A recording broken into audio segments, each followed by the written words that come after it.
Welcome everyone to our webinar on osteoporosis, Fit to the Bone, a talk about osteoporosis and focusing on exercise and what you can do to help to yourself to move well, live well, and be well. And Lesley is here to present that for us. I'll just quickly mention, my name is Miriam Mulkewich. I'm a registered physiotherapist and co-owner at Fit for Life Physiotherapy.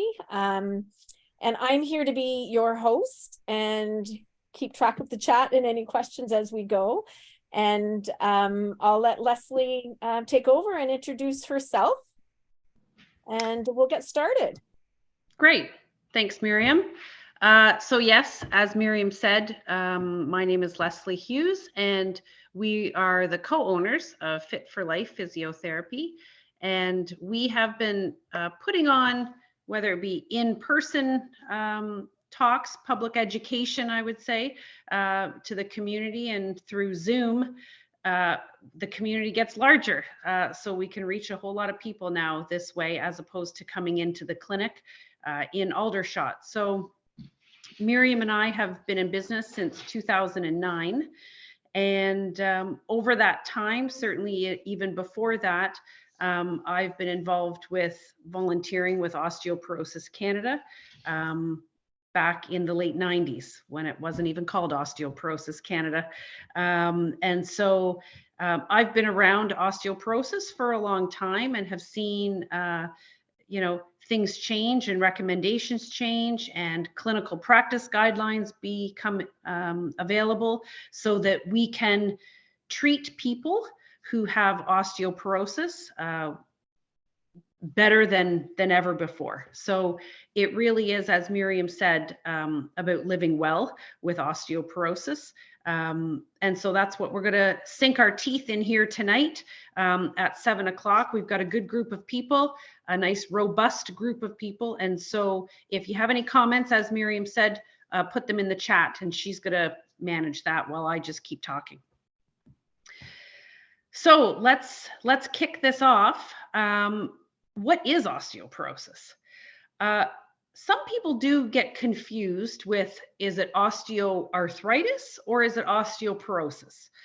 Osteoporosis is actually a condition of the bone itself, where your bone becomes thin and porous, which then leads you to an increased risk of fracture because the strength of your bone isn't as great. We don't know this is happening to us.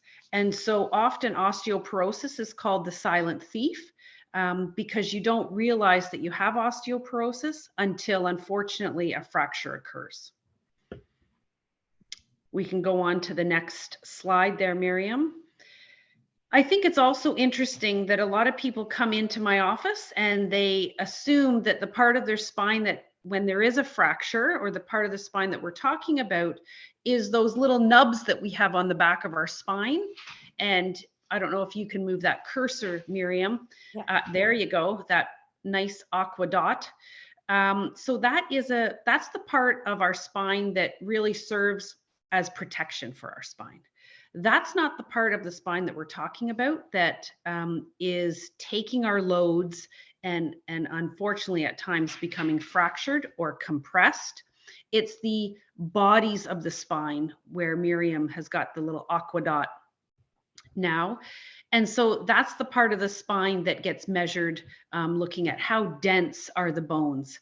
And the top part, it should be honeycomb-like, and that's what the inside of it is. When that honeycomb and all the scaffolding that's in there becomes weakened or eroded, then it becomes, in the bottom circle, that's a depiction of osteoporosis. So when that honeycomb and those architectural bridges start to give way, that's when it puts you at increased risk of fracture, because that scaffolding just isn't strong enough to hold the load. Some common fracture sites, and I do want to talk about a little bit of an overview here of osteoporosis. I know that it's important to give some background education. We will get to the meat and potatoes of the presentation, being how does exercise fit into this? That's what a lot of people want to hear about. But what we also need to understand is, where are these common fracture sites? So we have ribs, wrists. Often the wrist gets fractured because you stick your arm out when you do have a tumble or a fall. And so that kind of injury can be called a Fuchs injury. And maybe some of you have had that. And so that's when you fall on an outstretched hand. That's the acronym. And so when you stick your hand out to break the fall, you could have a fracture of the wrist. You could have a fracture of your humerus, which is your big arm bone. You can also have fractures of your spine and fractures of your hip. What's interesting is that spinal fractures no, that's fine. You can go on. Okay. Spinal fractures are only symptomatic in 50% of the time.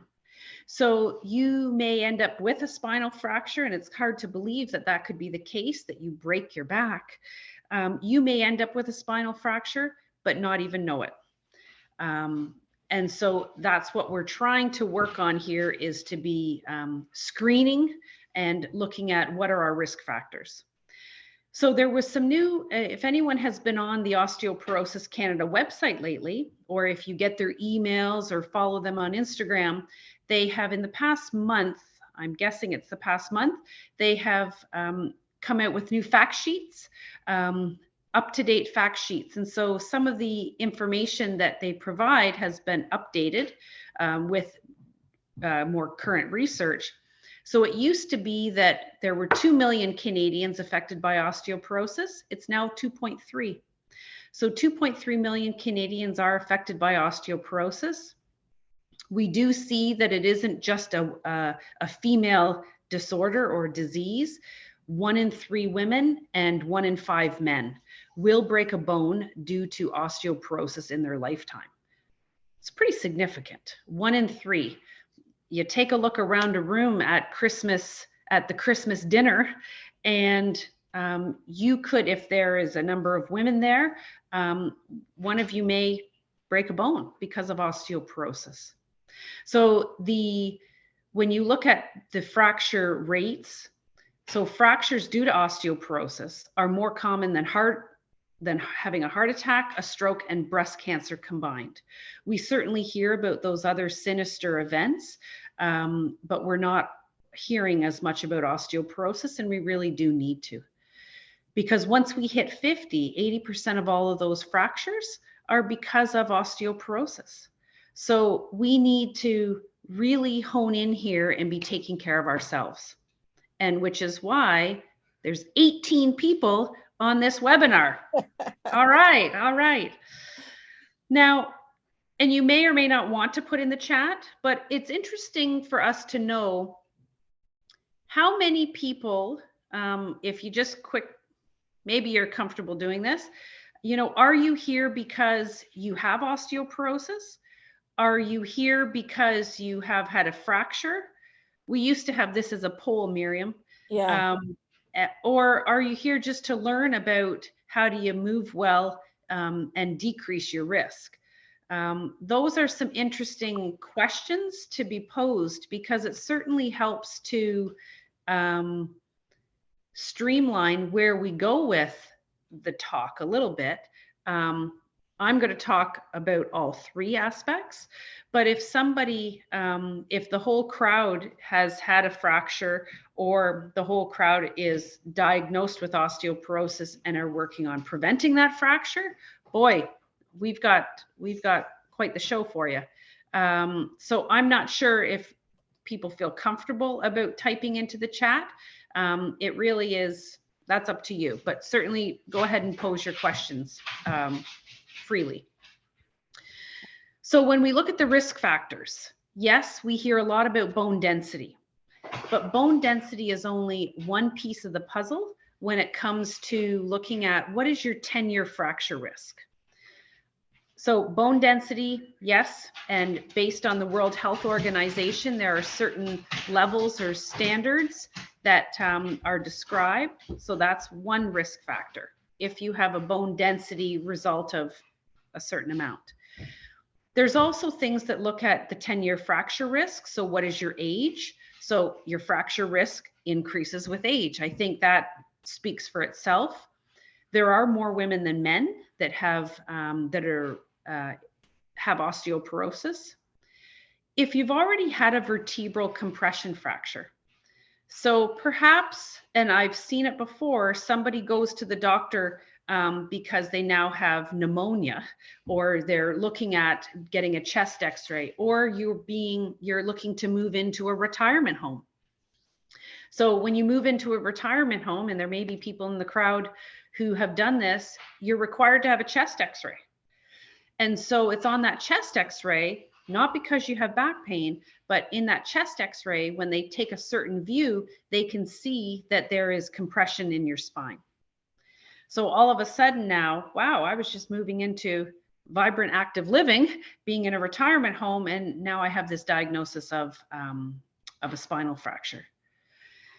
Other risk factors are that if either of your parent has had a hip fracture, if you had a fragility fracture after the age of 40, and a fragility fracture is not, a fragility fracture can be defined a few ways. If you fall from a standing height and break a bone, if you fall from even one step on a ladder, that's considered a fragility fracture, because our bones should be able to withstand that impact. If you break a vertebrae because you're coughing aggressively, that's a fragility fracture. If you were hit by a truck, that is not a fragility fracture. If you fall off the roof putting up your Christmas lights, that is not a fragility fracture. Those are traumatic fractures. If you also have a 3-month history or more of a glucocorticoid steroid, a big one would be prednisone. So this is often where we have the associated risk of, if you have rheumatoid arthritis, you also are looking at what is the, is there a chance that you also have osteoporosis?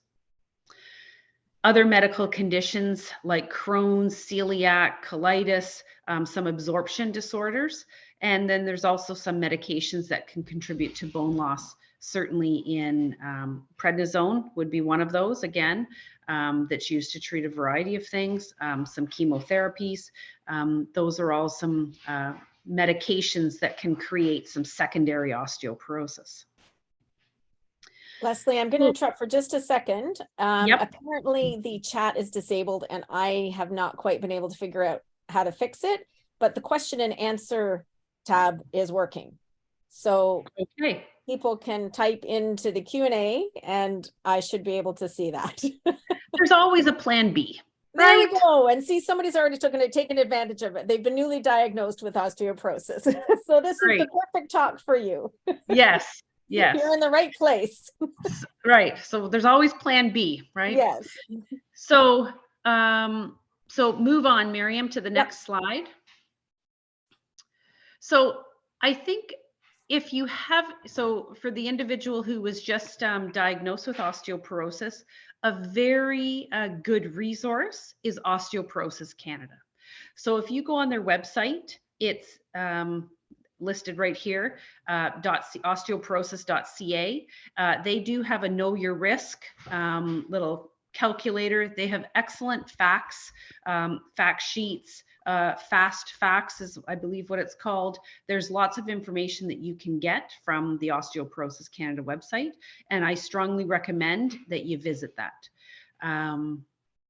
Moving forward, I think what happens is that people might be diagnosed with osteoporosis. Oh boy, I've been given this diagnosis of osteoporosis.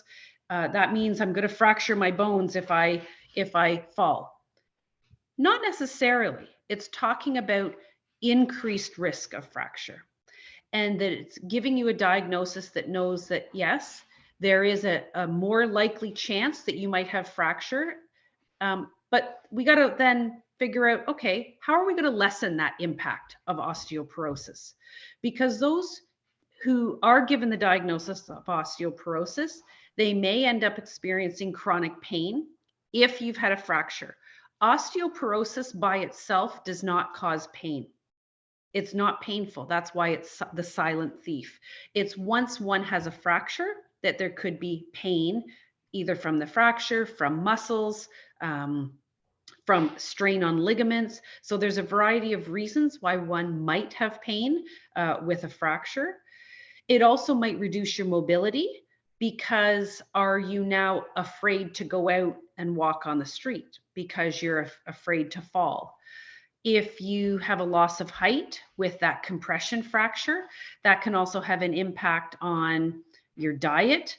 That could then have an impact on other sequelae of the disease, because you're not eating as much. If you're not eating as much, then you don't have the energy to do the exercise. If you don't do the exercise, then you are going to be not, strengthening your bones, strengthening your muscles, challenging your balance. So it becomes quite a downward spiral. And then, of course, that can lead to depression and anxiety about a fear of falling and subsequently breaking a bone. But my focus always is on taking some of those things that you may experience and let's turn it around so that you don't, right? And I firmly believe, I've spent my career talking about it, is that osteoporosis can be managed and you can live well with osteoporosis. Let's hit the next slide. So once we take a look at what is your fracture, your risk of fracture, your 10-year risk of fracture, and again, your bone density is involved in that. We're not even talking about bone density as one of those fractures here today, because we recently have been talking, we put through a blog, there's stuff on our website about knowing what does a T-score mean. So I would refer you to our, where is that, Miriam? On our website? It's on our website in our blogs. Okay. Yeah. And so there's information on that. That's a whole topic on its own. But it is part of looking at that 10-year fracture risk. But once we do know what your fracture risk is, not your neighbors, not your sisters, but your fracture risk, then we need to look at preventing that first fracture. Because we know that there is a likelihood, once you have one fracture, there is an increased likelihood within the next few years of having another. So let's get to it. If you were to come and have a physiotherapy assessment, and on the Osteoporosis Canada website, it talks about looking for somebody to give you guidance on exercise who is bone fit trained. Sorry, that was my dog sneezing. I don't know if you heard that.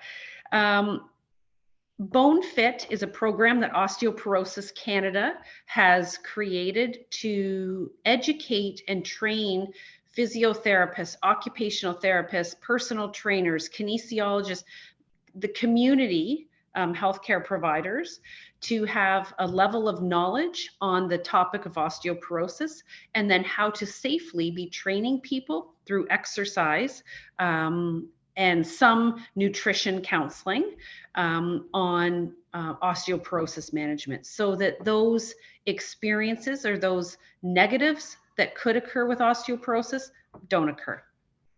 So we take, at our clinic, we do take an in-depth subjective history, looking at what is your fracture risk, including your bone density. If you have those results, that's great.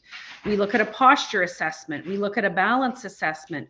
We look at what is your physical performance measures, like some functional strength. Can you get up and down off a chair without using your hands? What is the timed up and go? Can you transfer from certain seats without using your hands? We look at some strength. We look at some flexibility. Now my dog is drinking. So if you're hearing that, he's quite a sloppy guy. You're going to meet him a little later on. And then, of course, the treatment and the hallmark for treatment is really looking at exercise, lifestyle changes, nutrition, and medications. We aren't going to spend time looking at the bottom two, because I think that the focus of this talk, I could spend all night talking about osteoporosis, but we want to focus and tackle in on what you can do to be managing and empower you to live well with osteoporosis. This is about enabling you, not disabling you. So Lesley, a few questions that have come up, and I know you're going to address these things, but a couple of people who have been recently diagnosed or have maybe they've had it for a while, just want to know what is it that they can and can't do with osteoporosis. And somebody who has been diagnosed with osteoporosis is very active and doesn't want to do anything to make it worse.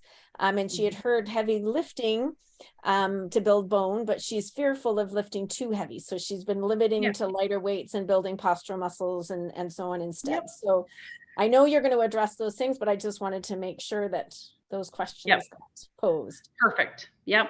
And then, so we're going to go on, and I think it's going to come up right here because one of the big comments is, so what can and can't I do? And when it comes to, we're going to talk about all of these. So now we're getting into the meat and potatoes of the exercise and what kind of exercise to do. The spine sparing movements. It's a bit of a tongue twister, but what that means is that at the end of the day, the big kahuna mantra that I want you to take away from here is that we want to limit. You can't always avoid, but we want to limit as much as possible spinal flexion. Because spinal flexion is what, let me see where my hand is. So here is our spine. When we bend forward, we're compressing that body of the spine, that vertebral body, which is what's holding our weight, which is the area of the spine that gets fractured. So spine sparing movements are things like we want to spare it from repeated sustained repeated loading, like a flexion and a rotation. So unfortunately, golf isn't, I know if there's any big golfers in the crowd, golf isn't a great exercise to take up if you have osteoporosis because of the swing, particularly if you're using a driver or a 3-wood, you know, it's a longer swing. So with that swing comes more force coming through in that flexed position. A lot of loaded rotation is occurring there as well. So flexion, rotation, side bending, or a combination of those are movements that you really need to avoid. And so coming up next, it talks about hip hinging. Movement adaptations. So we have a picture, and I can remove that. Yeah. If we could go quickly to the hip hinge. Yeah. Oh, that's the next one here. Hold on. Hold on.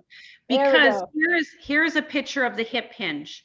And we've taken one of our previous physios, Vince, and we're looking at how you can bend. Now he's not bending right down to the ground, but we're going to show you how you can get to the ground. I teach people every day how to bend with their hips, not with their back. Okay. And you could be picking up objects from the floor, and there's a few different ways you can do that. And I think the next picture, Miriam, or that's how you do it well. The next picture is how you do it poorly. Look at that rounded back. That is nasty. So that's the don't of bending over to pick something up. So here's Cooper. So earlier today, and we'll do it again, I am giving a couple options as how you can bend down and then get back up. So it'll go again. If you can hit it to play again, I'm hinging from my hips. So I'm doing a squat. So boy, if we're going to be able to get up and down from the floor, we need to work our legs. And we need to do that as a resistance training. And I purposefully on that that one-legged squat that I'm going down into, I purposely on the way up put my hand on my leg so that you can see how you can steady yourself and balance yourself without having to, oh, is this a balance activity? No, use your body, right? Use your big, strong legs, but you only have big, strong legs if we train your legs to be big and strong, right? So my back was very straight in doing that. Let's go back again, Miriam, to some of these exercises. And so when we look at posture, we need to absolutely, for the individual who was wondering, I need to lift, I need to lift weights and I want to be doing resistance training. Absolutely. You have to.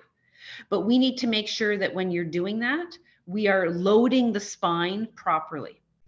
These are some examples. The picture in the middle is of good posture. And I have to tell you, if people had good posture, as a physiotherapist, I'd be out of business, because posture is at the root of so many issues, and it can compound an issue that someone might have.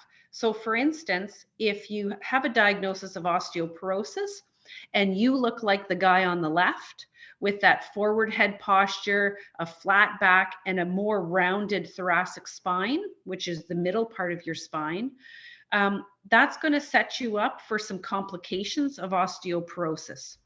We need to get your spine in that healthy, good alignment so that your hips are sitting, or rather your rib cage and your shoulders are sitting on top of your pelvis. So when that line, we have a plumb line there, your ears, your shoulders, your hip bone, your ankle bones, those should all be in a straight line. When you deviate from that one way or another, that sets you up for poor mechanics and poor loading of the spine. And when we have, over the past couple of years, we're not just talking about standing posture, we're also talking about sitting posture. So it's normally at this point in the talk, whether I'm giving this talk to university students or whether I'm giving this talk to a Zoom crowd, people start fiddling themselves in their chair to sit up with better posture, because sitting is pretty poor for a pretty poor position for your back, and certainly if you have poor posture and poor back muscles. Next slide. So here is where we start to modify the activity. This was last year, I think, and when we partnered with Conan Nurseries to look at gardening and body mechanics. This might have been a spring cleanup. And so you can't be lunging forward. I inevitably, whether someone tells me they have osteoporosis or not, vacuuming hurts their back. Well, what do we do? If we really think about, nobody taught you how to vacuum. We must have seen this over commercials, I guess, from the 50s of how to use the vacuum. And it's this lunging motion and it's this forward flexion motion. And so same thing with gardening. We start reaching and lunging for our, for the leaves that we're waking up. Instead, you got to move your feet. Just like with the vacuum, you got to move your feet. So if you can be moving the load as you're moving, that takes a lot of the strain off your back. So there are better ways. Unloading the dishwasher, for instance. You need to go back into that hip hinge. You need to do that squat like I'm doing right now, petting the dog. And so if you can be going down, picking out the dishes or the cutlery, take your cutlery thing right out of there and walk it over to the counter where you're going to put it away. So don't keep bending. That's not efficient. And so we can move on to the next one. There's lots of day-to-day cleaning out a litter box. I don't have a litter box, but those are different ways that, things that you do in your life that we bend over probably 500 times in a day. We don't go the other direction very well, or very often. So even this was in that yard cleanup, it was about hugging the load and proper lifting techniques. Move to the next slide. Here was another way of getting down to the floor, or getting down to the ground, picking things up. This maneuver works really well in the kitchen. So when you can hold on to the counter, I'm not suggesting you do this in the middle of your living room to pick up a shoe that the dog has taken and not hold on to anything. That could be a balance exercise for people if you're at that level. But if you're not, you need to steady yourself and hold on to something else. But when the romaine lettuce, okay, I won't use romaine lettuce. It's nobody's buying romaine lettuce these days. If it's if it's an apple peel that falls on the floor and you need to pick it up, well, you can use the counter as your leverage, right, to hold on to. But when you bend over to pick up the apple peel that fell, you need to stick your one leg out, because then that keeps your back nice and straight. If my leg wasn't sticking out like that, my back would be rounded. And your leg doesn't even have to come up that high. I've made it that high in that kind of a T position, because I can, but you can certainly neutralize your low back, for instance, and your thoracic spine with your foot not even being up that high. Next slide. So in order for us to do that hip hinge, we need to be able to have strong legs in particular.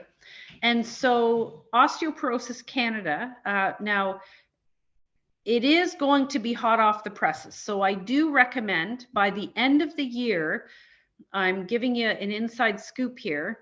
By the end of this year, there are supposed to be some new exercise guidelines coming out. So if you keep going to Osteoporosis Canada, their website, as soon as, or follow them on Instagram or Facebook, or get their newsletters, sign up for their newsletters, as soon as that comes out, you will be notified of that. And I'm not expecting it to be hugely different, but they are going to be the most up-to-date recommendations for exercise, 2022 recommendations. What we have right now are recommendations that were put out in combination with the University of Waterloo and screened through University of Waterloo, American College for Sports Medicine, CSEP, which is the Canadian Center, or Canadian, what is that? Canadian Science and Exercise Physiology, CSEP, Osteoporosis Canada, the CDC. They have all been involved in making these recommendations that we need to be doing strength training. So the program is called Too Fit to Fracture. And again, it's all over the Osteoporosis Canada website, and many of you may have heard about this. And it gives recommendations for exercise guidance, depending on, are you osteopenic or low bone mass? Do you have osteoporosis, or do you have osteoporosis and have had a fracture? But we're looking at strength training to be at least, and I usually say 3 days a week, but 2 to 3 days a week of strength training. You can be doing 8 to 10 reps. You need to be doing at least one exercise for the legs, the arms, the back, your shoulders, and be doing that a couple sets. Intensity should be in that 5 to 8 range on a 0 to 10 scale. So it has to be hard. You know, if I asked you to to do this, I hope you can see me. Can you see me, Miriam? You can see you kind of moving your elbow back and forth. Yeah. So if I did this with my elbow, okay, I could probably do this till the cows come home. That's not hard enough. Am I doing a bicep curl? Of course I can. Of course I am. But for me, that bicep curl is going to do me no good, because it's not overloading my muscles enough beyond what it does in a day-to-day basis. We need to make exercises harder so that they are beneficial. If you're going to spend 20 minutes or 15 minutes or 30 minutes doing your exercises, it needs to be valuable. It needs to be hard enough. Next slide. So when we look at, here was in my kitchen, we have gone now to a push-up. So not everybody, I say to people, oh, there's an option for a push-up. Oh, I can't do a push-up. I can't get to the floor. You don't need to go to the floor. You can do a counter push-up. If you can't do a counter push-up, maybe you start with the wall push-up. So I don't have a picture of the wall, but we could go from the wall. And here I have a wide hand or a wide base push-up. So I'm using a lot of back muscles. I'm using my chest muscles. I'm using my core muscles. You can see that I'm up off my toes. I've then just gone to a narrow hand placement, and now I'm doing this as a tricep exercise. So I can bias how how I'm using or working the muscles based on where I put my hands. But the common thread here is that I am bone straight. I often say you need to be a 2x4.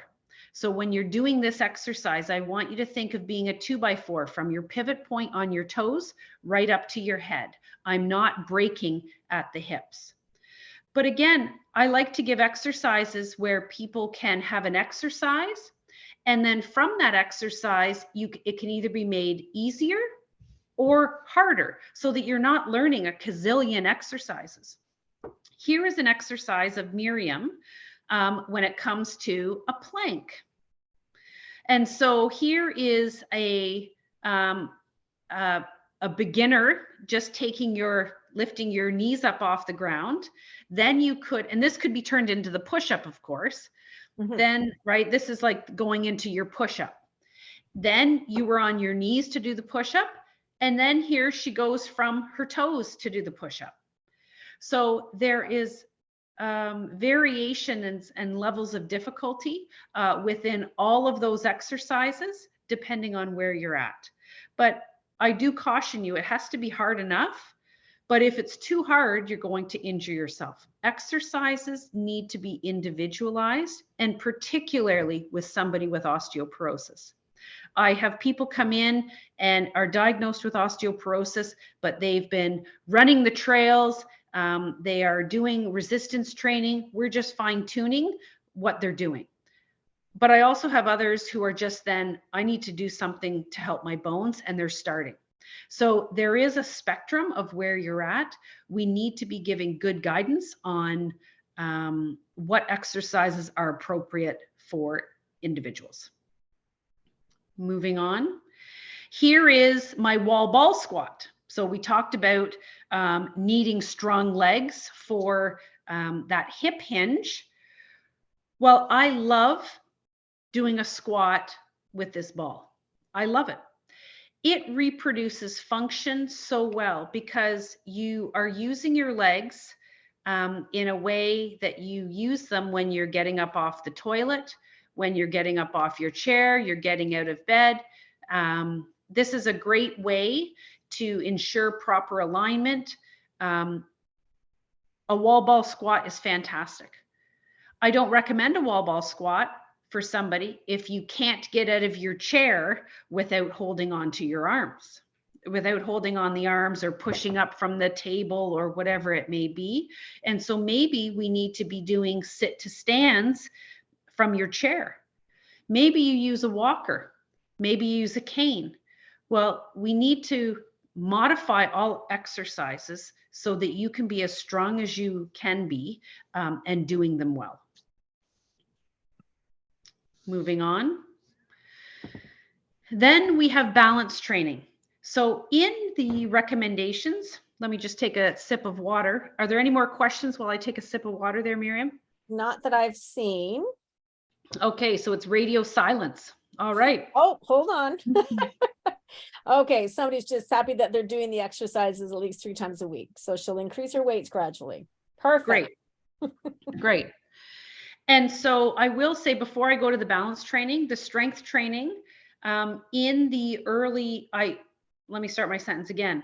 I believe in a well-rounded exercise program, training all sides of your body. However, I do not have people doing, if you're at a gym, a pec deck. Okay, that's not part of the repertoire that I encourage. Our pecs are our chest muscles, and they actually get quite tight. And if these pec muscles are tight because we spend all day on Zoom, or you're on a computer, or you read, or you knit, or you cook all day long, these muscles get very tight and they're already hunching us forward. And so what we need to be doing is stretching the pecs and strengthening the back. So that's something that I think is very important.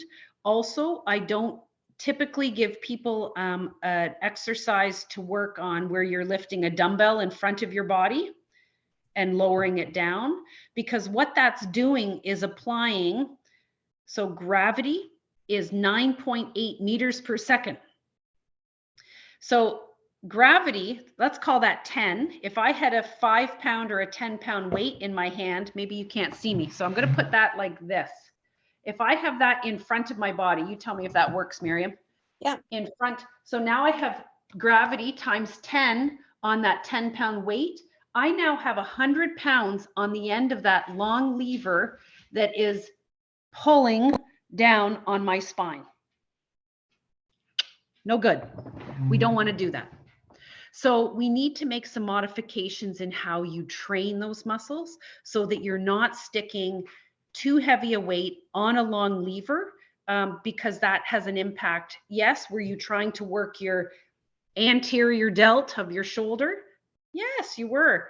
But what does that impact do to your spine? So it may be that we have to do that against a wall, or we're doing it just a completely different way. So now on to balance training.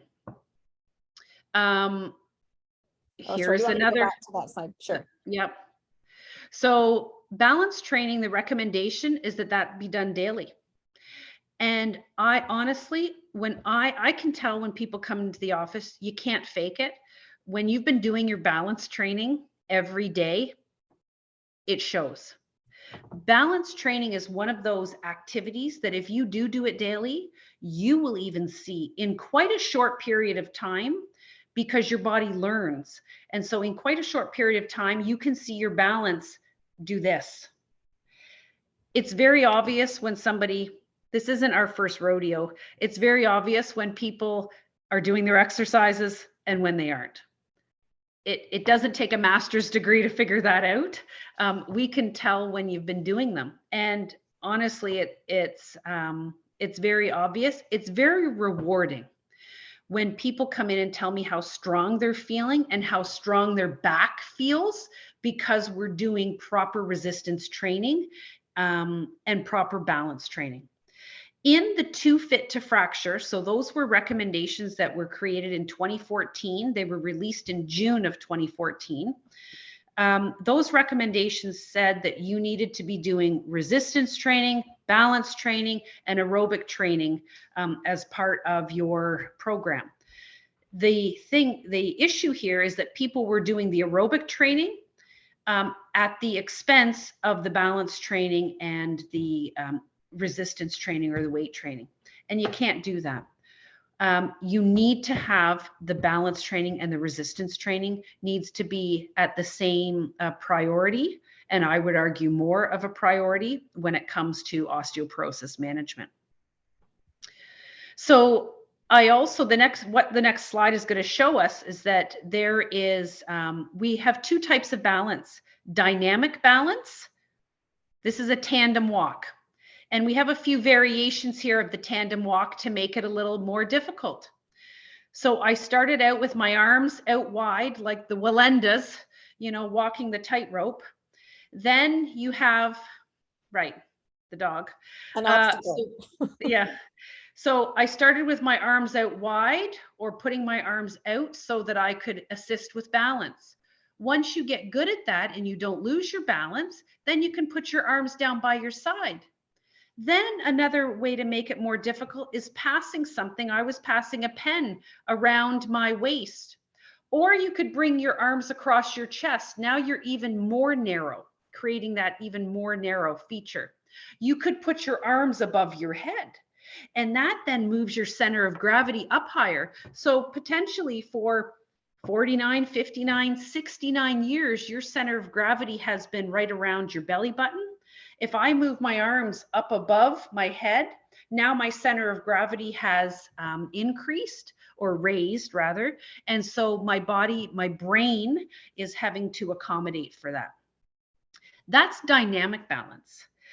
That's when we fall, when we are doing a couple things at once, when we are carrying the laundry basket, the phone's ringing, you're thinking about dinner, and somebody has called your name.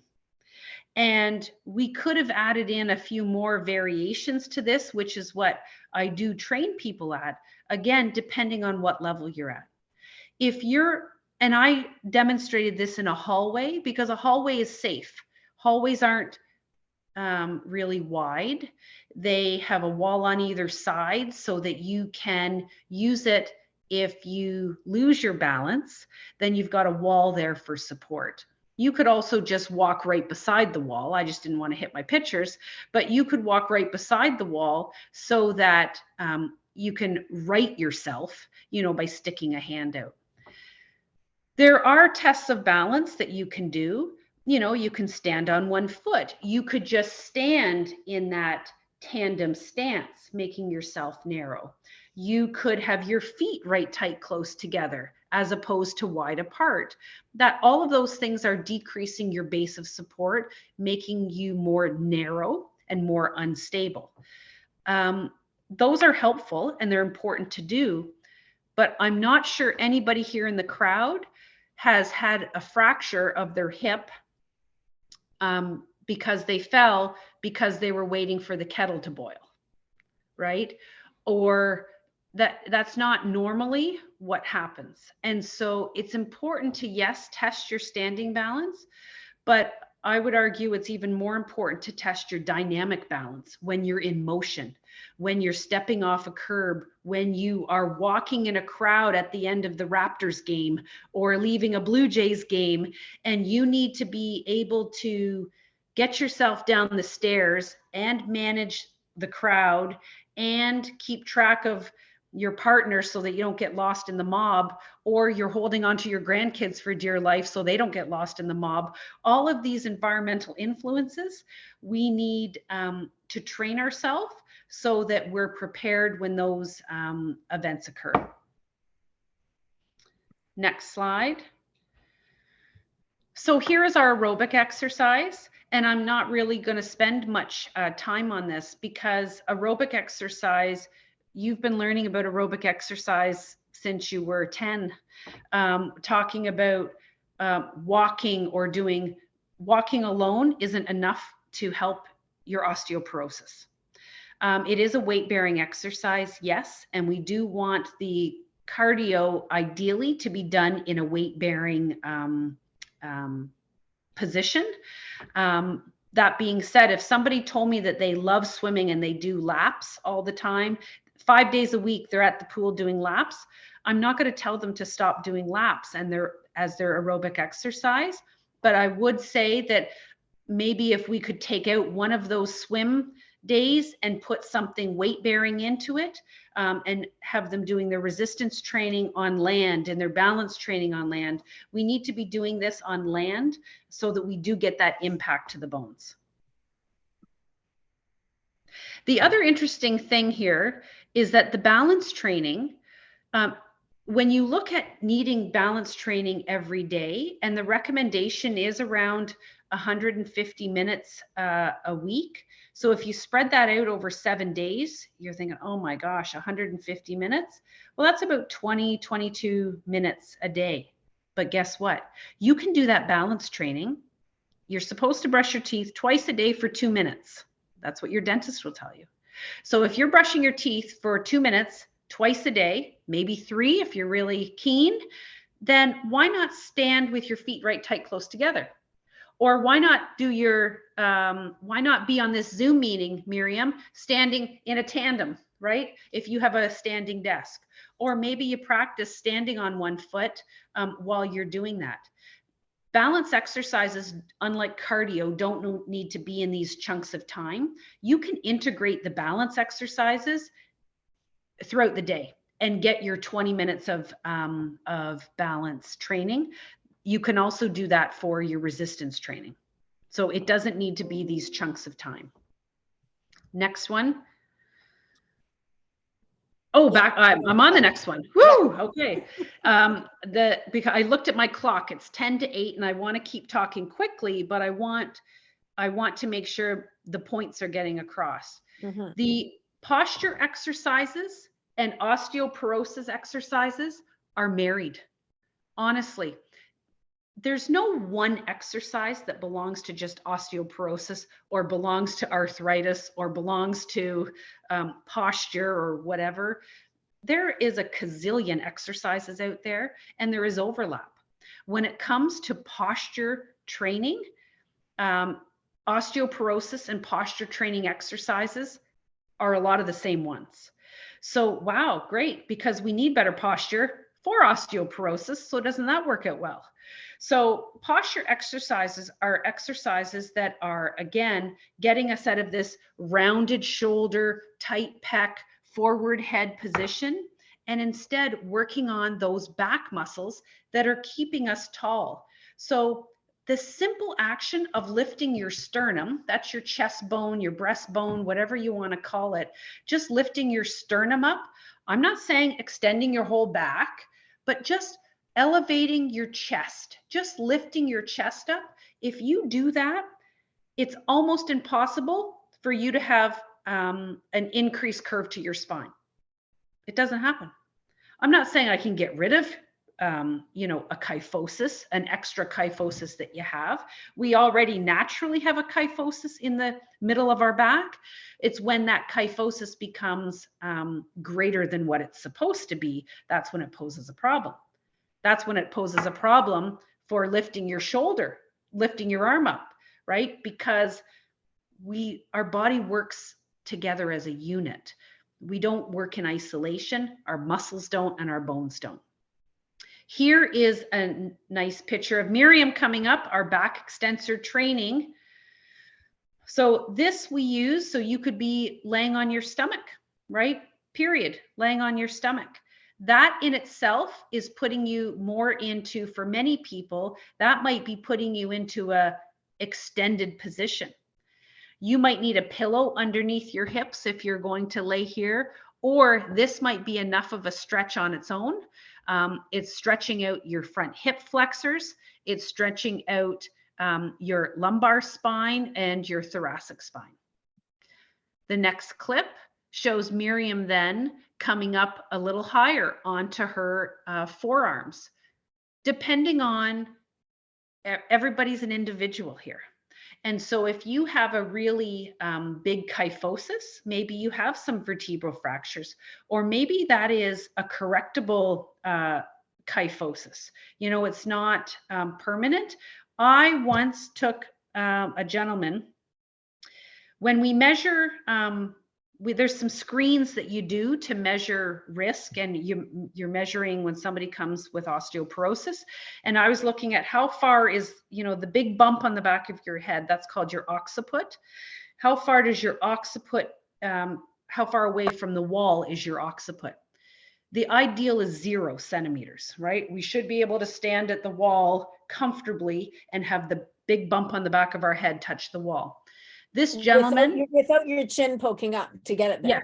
Yes, not doing this, to reach back. That's just extension of the C-spine. It's standing tall with good posture. Can the bump hit the back of the wall? This gentleman that I had, the occiput to wall distance was 23 centimeters. And with an occiput to wall of 23 centimeters, I will tell you that has his head facing downwards.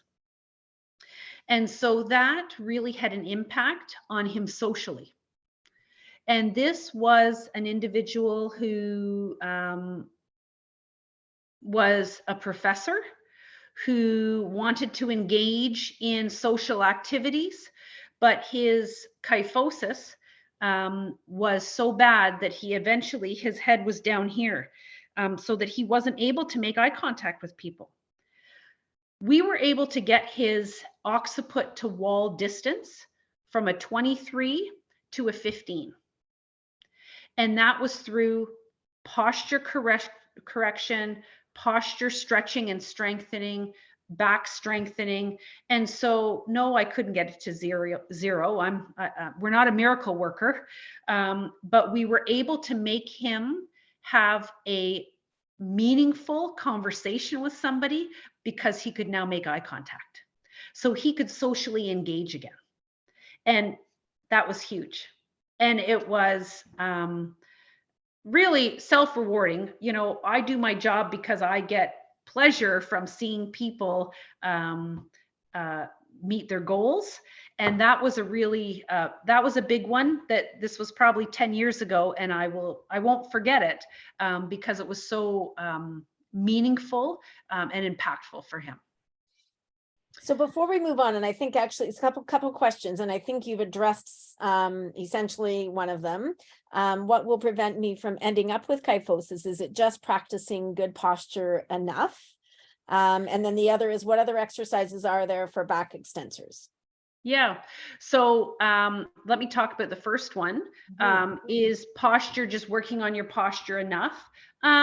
It's a good start, and it puts you in your day-to-day, your daily life, you know, in the other 23 hours and 30 minutes that you're not doing your exercises or you're not sleeping, I guess. If you can be thinking about good posture, it's decreasing your risk of a spinal fracture, because you're having your bones in better alignment. So you're loading the vertebral bodies properly, how they were meant to be loaded. So you are giving them the best advantage possible of not having a compression fracture. Is it enough though? I would say no. And that's where you need to be, okay, where is the level that one is at? Because for instance, Miriam has, let me do one right here. I was going to progress that. That could be progressed on a ball, but I would ask, you know, you can do a lot without gizmos and gadgets. If I stick my arms up, now this isn't the spinal extensors that are running north-south, okay? I'm going to give that as my caveat. But these are other posture muscles. If I was to put my arms up, like, you know, the hands up, if you were being frisked. I've never been frisked, just to set the record straight. So if you were to put your arms up and my elbows are at 90 degrees, but I don't want my elbows in front of my shoulders. I want my elbows in line with my shoulders. I feel a real challenge to the muscles that are in between my shoulder blades, below my shoulder blades, my middle of my back, the back of my shoulders. This is a good starting exercise. So I would want somebody to put in, can you feel that working alone? Can you feel that in your back? And now, again, I haven't arched my spine to do that. I was sitting here. I do prefer to do that standing, but I'm keeping my pelvis neutral, which means my lumbar spine, I'm not rocking it anywhere. I'm just working, and I'm really concentrating on the muscles of the middle of my back. And a great spot to do that is like you're doing the test with your head to the wall, is doing that against the wall and trying to keep your head back. Then you're really working everything. You would be surprised, of the 18 people on this call. And somebody said they did feel it a bit. Yeah. Of the 18 people on this call, I am going to throw out that 4 people can put their back of their hands and their forearms on the wall and do that. 4. That's not even a quarter. I don't know what that is. Maybe 20%. We might 4 out of 18. Somebody else can do the math. Not even, maybe 22% actually. And so that's hard. And you did nothing but move your body. So if we can be doing things like that, that is a beginner strengthening exercise. But again, you can't have your elbows come forward. Your elbows have to be in line with your shoulder, okay, to make it difficult. So somebody had no problem, and then someone else is just asking, what type of breathing do you recommend with your clients doing their exercises? My Miriam, favorite kind of questions. So of course we don't want this shallow breathing, right? We want to, as similar to when you're doing any type of resistance training, it's diaphragmatic belly breathing. We want you to take a nice breath in through the nose and exhale through the mouth. So whenever you have something to say there, Miriam? I was just going to say, just don't hold your breath. Yeah. So whenever you are lifting the weight, whether that be your own body or whether that be an object, you always breathe in to prepare and you blow out to lift the weight. If you It's get mixed up, okay, you've gotten mixed up. But the key is you don't hold your breath. it's amazing how many people kind of realize when you start to say, just make sure you're not holding your breath. And well, of course I'm not holding my breath. But when they actually pay attention, they might be taking a breath in and then are holding their breath while they're doing the exercise. And then at the end, breathe out. So And you many want to make people, sure you're yeah. breathing during the exercise. I'll say to somebody, are you holding your breath? Nope. Nope. I just let it go, right? So absolutely breathing through everything. Mm-hmm. Keep going, Miriam. So I can't stress enough that you can go online and look at exercises. But when you are talking about your spinal health, and nobody wants a broken back. And so I can't stress enough that you need to have exercises that are specific to you. And it can't be the same exercise that your sister or your friend are doing. There's always modifications to make it so that you get the most out of every exercise. And I think, you know, we demonstrated a push-up, a counter push-up, demonstrated a wall ball squat. But within those exercises, those are multi-muscle group exercises. If you are new to exercise and you don't have the foundation in order to do those multi-muscle group exercises, we need to start with some other exercises. And then you build to that, and then you build, and then you build. And there's lots of ways to put all the pieces together, because we don't move with only one muscle. That's not how our body works. It is multi-muscle, multimodal, I will say. And so we need to make sure that we're training the muscles appropriately, but you have to have a base in order to have foundation in order to do that. And making sure that you're training the right muscles so that you are supporting your spine. Was there any question? Look at the questions, Miriam, and make sure I've answered them. Yeah, not any new ones so far. Okay, but did I answer the old ones? Yeah, I've kind of posed them as we've gone. Okay, okay. Yeah. So at our clinic, we do have 4 bone fit trained clinicians through Osteoporosis Canada. So we have 3 physios, Wendy, Miriam, and myself. And Tamara is our registered kinesiologist. And Tamara is also a therapeutic yoga instructor. And so often I get questions, not just often, all the time, I'm getting questions about, I really like yoga and I have osteoporosis.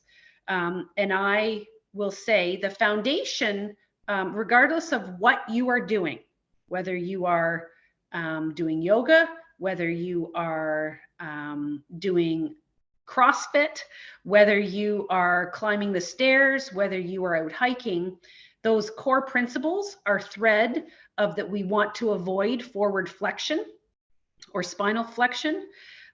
So when it comes to all the different yoga poses, I defer to Tamara because she is also bone fit trained. So I defer to usually Tamara. I could also defer to Miriam. She's also a yoga instructor, but I think that Tamara has a really good, this isn't knocking Miriam, but this is, but you know, I defer to Tamara. Once I work with somebody and they've got the foundation and I know they are solid in the plan, if they want to branch out into yoga and have yoga as their focus, you know, that goes beyond my skill set and knowledge, and I direct them to see Tamara, who's a great resource. Because there is a lot that still can be done with yoga. I think when people think about yoga, there is a lot of forward folds and so on, but there is a way of modifying those or using props and so on to help you achieve those same poses by keeping your spine safe. There probably are well, not probably, there are some that, yeah, you're not going to do, but there's definitely a lot that can be done and just need to be modified accordingly. Yeah. Yeah. So, and then speaking of that, so we do have some upcoming sessions on a yoga for osteoporosis. It's a 4-week series that is with Tamara. The classes start actually this coming Monday. And during the 4-week series each week, there will be a class that is taught based on poses that are appropriate for somebody with osteoporosis, but there also is an education piece of that to really learn how to make those adaptations and how to move your body to achieve a really good hip hinge and those kinds of things, to keep your spine safe. So if you are interested in that, the sign up is on our website, or you can certainly call the clinic and they'll register you for that. And so I want to take questions. I know we've cracked the 8 o'clock, the 8th hour, and surprisingly, we still have 17 of the 18. So I've kept you hooked, for the whole time. Hopefully I haven't talked too quickly. There's a lot of information here. Exercise, when done properly, is the wonder drug. Exercise, if it's done improperly or poorly prescribed, people get injured. And so when you're dealing with somebody who has a weakened spine or weakened hips, it's really important to get it right, because the consequences of getting it wrong are significant. And so I want you to be able to, and I see it happen all the time in my office every single day, that you can live well with osteoporosis. So you get the diagnosis, you have a little freak out because, oh my gosh, what's going to happen? My bones are frail and brittle and they're going to snap. No, they're not. Let's take a step back and let's figure out how I'm going to teach you to move well so that you decrease your risk of fracture. We need to strengthen your bones through the resistance training. And again, a lot of that can be body weight, or a simple exercise band, or it might be through weights. I don't do a lot of stuff with machines. If you have a gym membership and you want some instruction on that, then we can do that. But I know I can carry a rubber band in my suitcase wherever I go. I can carry my own shoes wherever I go. So it doesn't require a lot of fancy gizmos and gadgets. It requires your body weight, a weightless, unbulky TheraBand or exercise band, and you can do a lot with that. And so it's about empowering you to be strong and feel strong and to take charge, even in light of getting a diagnosis of osteoporosis. So I open it up. If you have any other questions, I'm an open book. So yeah, please write it in the chat if you have, or in the question and answer if you have any questions. And certainly if after the webinar you've discovered that there are some questions, please reach out, whether it's by email or if you want to set up an appointment with one of the BoneFit trained clinicians, we can certainly set that up for you. Do follow us on Facebook and Instagram. We do often post some different exercises and so on. And, during this month, there would be some information related to osteoporosis, given that it is Osteoporosis Month and Falls Prevention Month in November. So I guess at this point, I don't see any other questions. So Lesley, thank you much. Thank you so much for sharing your knowledge and expertise in the area. No problem. No problem. And we do have these webinars regularly. If there's ever anything that you want us to speak about in a webinar, please reach out to me and give me some ideas. We're happy to put something together for you for whatever people want to hear. Oh, well, there might be a question that has popped up. Oh, thank you. You're quite welcome. So yes, anytime there's any questions about this webinar or you have requests for a future webinar, please reach out and we'll make it happen again in the future. All right. Thanks very much.